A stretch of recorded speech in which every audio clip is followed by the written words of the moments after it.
جو ہمارے ملک کی تباہی کا راستہ ہے.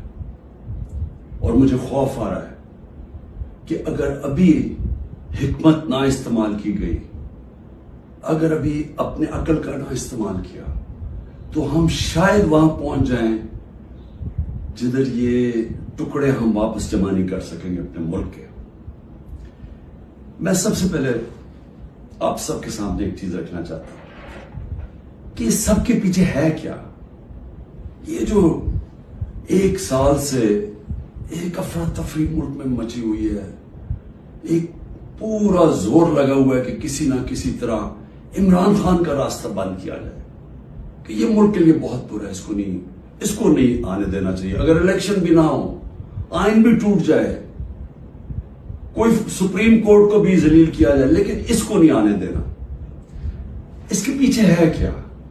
میں ذرا آپ کو پہلے یہ گراف دکھا دوں. یہ جو آپ کے سامنے ہے، یہ ذرا گراف دیکھیں. یہ ہے سروے کا رزلٹ. یہ سروے کا رزلٹ میں یہ ذرا ادھر دیکھ لیں کہ 70% اس وقت تحریک انصاف کی مقبولیت ہے پاکستان میں. باقی ساری پارٹیز کی ملا کے بھی تو جو مقبولیت ہے، ان سب کو اب خوف ہے کہ الیکشن اگر آ گئے تو یہ ہار جائیں گے. اب یہ پی ڈی ایم کی جماعتوں نے تب سے فیصلہ کیا ہوا ہے کہ الیکشن بھی نہیں لڑنا، کیونکہ الیکشن اگر ہو گیا تو عمران خان آ جائے گا، اور اگر عمران خان آ گیا تو ان کو یہ نہیں فکر کہ ملک کو اچھا ہوگا یا برا ہوگا. ان کو فکر یہ ہے کہ انہوں نے اربوں روپے کے اپنے کرپشن کے کیس معاف کروا لیے، اور ان کو ڈر یہ لگا ہوا ہے کہ جو 30 سال سے محنت سے انہوں نے پیسہ چوری کا اکٹھا کر کے باہر رکھا ہوا ہے، کسی طرح اس پیسے کے اوپر یعنی وہ محفوظ رہے. اور خطرہ عمران خان سے ہے کیونکہ باقی تو سب ملے ہوئے ہیں. اب اس کی وجہ سے یہ سارا ملک تباہی کے راستے پہ جا رہا ہے کہ صرف اس خوف سے کہ ہمارا آپ کے پیسہ نہ یا کہ این آر او نہ واپس لے لے، بس یہ وجہ ہے کہ یہ آمنے سامنا کھڑا کر رہے ہیں ملک کی سب سے بڑی جماعت اور ملک کی فوج. اور یہ کامیابی سے یہ کر رہے ہیں کیونکہ یہ پرانے 30 سال کے پرانے سیاستدان ہیں. یہ جا کے وہاں ڈراتے ہیں ان کو کہ سر وہ آپ کو ہٹا دے گا. آ کے میں بار بار کہہ بیٹھا ہوں کہ میں اداروں کے اندر انٹرفیئر نہیں کرتا، میں کہہ بیٹھا ہوں، بار بار پیغام پہنچا بیٹھا ہوں، لیکن وہاں سے ڈراتے جی آ کے ہٹا دے گا آپ کو، فوج میں انٹرفیئر کرے گا.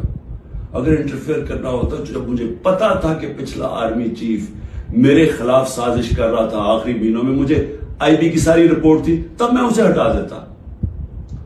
کیونکہ میں نہیں چاہتا تھا کہ ایک ادارہ جو کہ بچا ہوا ہے، باقی اداروں کو تو انٹرفیئر کر کے ہم نے تباہ کر دیا ہے، میں یہ نہیں چاہتا تھا وہ تباہ. اور میں آج ذرا پہلے تو یہ پی ڈی ایم کے اوپر بعد میں آتا ہوں، میں ذرا فوج کے اوپر بات کر لوں. دیکھیں، میں نے ساری دنیا میں اپنی فوج کا کیوں دفاع کیا؟ کیونکہ میرا تو انٹرنیشنل تھا، میری تو آواز باہر جاتی تھی. جب بھی کچھ ہوتا تھا، خاص طور پہ وار آن ٹیرر میں، تو جب پاکستانی فوج کو دوگلا کہا جاتا تھا، برا بھلا کہا جاتا تھا، تو میں ایس نون فیس تھا. تو مجھے یہ C N N, B B C کتنے میرے انٹرویوز کیے. آپ میرے سارے باہر انٹرویوز سنے. جس طرح میں نے اپنی فوج کا دفاع کیا، اس کو ڈیفینڈ کیا، مجھے ایک اور پاکستانی بتائیں جس نے انٹرنیشنل میڈیا پہ کیا. یہاں تو خیر ہم کہیں یہاں تو کوئی مسئلہ نہیں ہے، باہر جدھر پوری ایک باہر کی لابیز بیٹھی ہوئی ہیں جو چاہتے ہیں کہ پاکستان کی فوج کمزور ہو، انہوں نے پوری کیمپین چلائی ہوئی تھی. تو مجھے یہ فخر اس لیے ہے کہ میں نے اس لیے نہیں کیا کہ مجھے کوئی فوج نے کوئی چیز دے دینی تھی، میں نے اس لیے کیا کہ میں ایک آزاد آدمی ہوں. میں غلامی کبھی کسی کی قبول نہیں کی. مجھے جتنی مجھے دعوتیں تھی کہ باہر رہ لو، جتنے میرے کنیکشنز تھے، جتنا مجھے عزت ملتی تھی، برطانیہ کی میں بات کر رہا ہوں، میں نے تو کبھی نہیں سوچا کہ میں اپنے ملک کے علاوہ کہیں رہ سکتا. میں ہمیشہ اس چیز کا جیسے جب بڑا ہو رہا تھا چاہتا تھا کہ کبھی ہم وہ غلامی نہ کریں جو میرے ماں باپ کی ہمارے بڑوں نے کی تھی، انگریز کی غلامی. یہ میرے بچپن میں میرے سے تھا. میں نے کبھی کسی کی غلامی نہیں کی. لا الہ الا اللہ، کسی انسان کے سامنے میں نہیں آج تک جھکا. تو میں سمجھتا تھا کہ کسی اور باہر کے ملک میں رہنا، میں جو مرضی کر لوں، میں سیکنڈ کلاس سٹیزن ہوں، وہ میرا ملک تو نہیں ہے. میرا ہمیشہ یہی تھا کہ میں پاکستان پالیٹکس میں بھی آیا. جس آدمی کو ضرورت ہی نہیں تھی پالیٹکس، اللہ نے سب کچھ دے چکا تھا. کون مجھے ایک آدمی بتائیں جس کو سب کچھ ہو، وہ اپنی زندگی کے 22 سال لگاتا ہے کسی چیز پہ، قربانیاں دیتا ہے، یعنی اپنی فیملی کی. کون آدمی کرتا ہے؟ کیونکہ میرا اور کوئی گھر نہیں تھا. میں نے کبھی نہیں سوچا پاکستان کے علاوہ کہیں رہنا. تو اس لیے میں ہمیشہ یہ ذہن میں ڈال کے بیٹھا تھا کہ اگر ہماری فوج مضبوط نہ ہو، اور میری سٹیٹمنٹ سن لیں، میں پرائم منسٹر تھا، میں نے کہا کہ اگر فوج کمزور ہوئی تو ہمارا وہی حال ہوگا جو مسلمان ملکوں کا ہے. اٹھا کے دیکھیں نا، اوپر سے لے کے نیچے تک، لیبیا، سیریا، صومالیہ، پھر افغانستان سے جو ہوا، عراق سے جو، سارے ملک تباہ ہوئے جو اپنی دفاع نہیں کر سکتے تھے. ہمیں فخر تھا کہ ہماری سب سے مضبوط فوج ہے. تو جب بھی، پہلے میں واضح کر دوں کہ میں کبھی اپنی فوج کی تنقید کرتا ہوں تو جس طرح میں اپنے بچوں کی تنقید کرتا ہوں اصلاحات کرنے کے لیے. کیونکہ اگر فوج کو میں کمزور کروں گا تو میں اپنے آپ کو کمزور کروں گا. اور یہ جو پی ڈی ایم کوشش کر رہی ہے، اور کامیابی سے، کہ کسی طرح آمنے سامنا ہو جائے پاکستانی فوج کا اور تحریک انصاف کا، تو کون اپنی فوج سے لڑنا چاہتا ہے؟ مجھے یہ ابھی سمجھ نہیں آ رہی کہ اس میں جیتے گا کون؟ اس میں ان پی ڈی ایم کو تو کوئی فرق نہیں پڑے گا. یہ جب میمو گیٹ میں امریکہ کو کہہ رہا تھا زرداری کہ جناب مجھے اپنی فوج سے بچا لو، اس کے پیسے باہر پڑے ہوئے ہیں. جب نواز شریف انڈین لابی کو اور اسرائیل لابی کو اپنے ساتھ ملانا چاہتا تھا، اپنی فوج کو کہہ رہا تھا کہ دہشت گردی میں ملوث ہے، اس کے پیسے اربوں ڈالر باہر پڑا ہوا ہے. وہ جب ہوتا ہے موقع باہر بھاگ جاتے.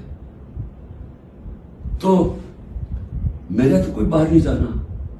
تو میں اس لیے آج یہ کہنا چاہتا ہوں کہ یہ لوگ کامیابی سے وہ کام کر رہے ہیں جو میری آنکھوں کے سامنے ایسٹ پاکستان میں ہوا تھا.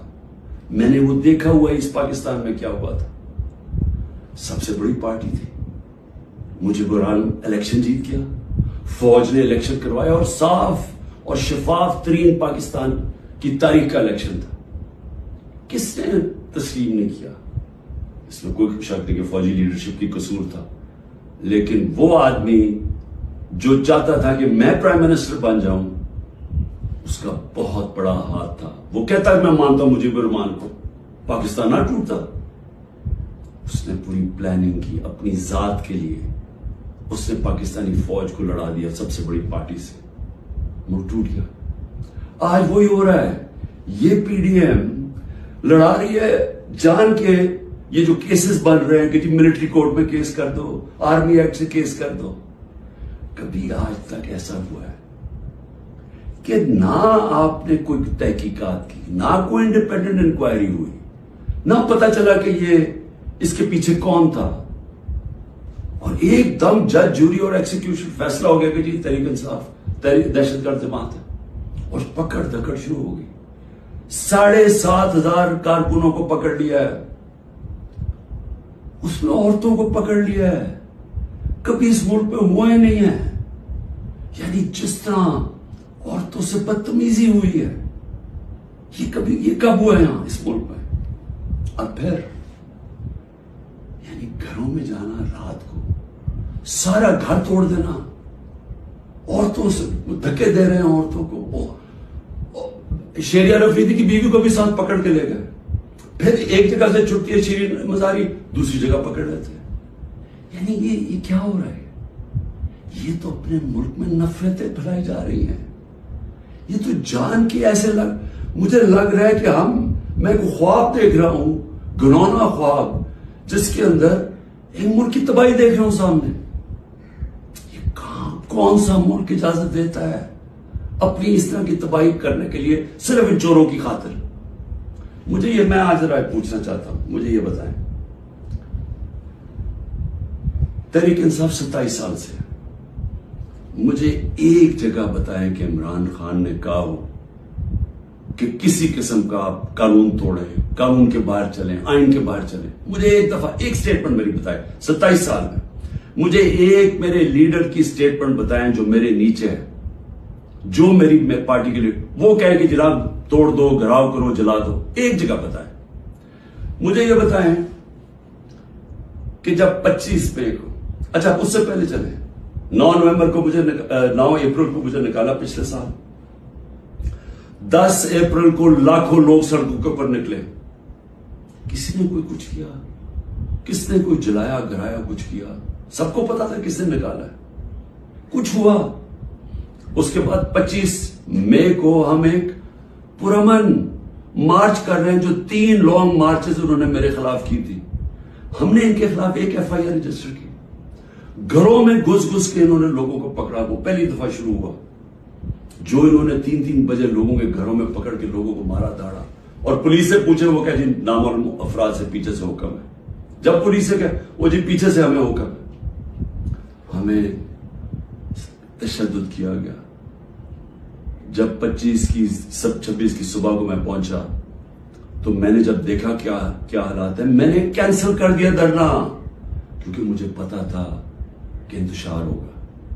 26 نومبر 4 لاکھ لوگ پنڈی میں جمع ہوئے. میں کہہ سکتا تھا کہ ہاں ہم اسلام آباد کی طرف جائیں گے. مجھے تب پتا تھا کہ انتشار ہوگا. لوگ مایوس ہوئے, مجھے برا بھلا کہا, میں نے کینسل کر دیا. 8 مارچ الیکشن ریلی نکال رہے ہیں.